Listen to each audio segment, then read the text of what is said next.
اے ایمان والو، نہ تو اللہ اور رسول سے خیانت کرو اور نہ اپنی امانتوں میں خیانت کرو، اور تم ان باتوں کو جانتے ہو، اور جان رکھو کہ تمہارا مال اور اولاد بڑی آزمائش ہے، اور یہ کہ اللہ کے پاس نیکیوں کا بڑا ثواب ہے۔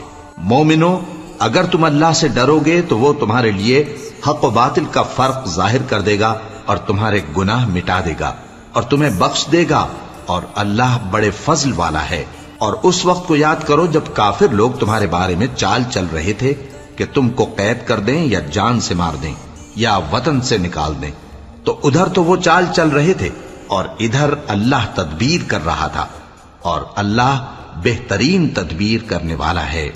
اور جب ان کو ہماری آیتیں پڑھ کر سنائی جاتی ہیں تو کہتے ہیں یہ کلام ہم نے سن لیا ہے، اگر ہم چاہیں تو اسی طرح کا کلام ہم بھی کہہ دیں، اور یہ ہے ہی کیا، صرف اگلے لوگوں کی حکایتیں ہیں۔ اور جب انہوں نے کہا کہ اے اللہ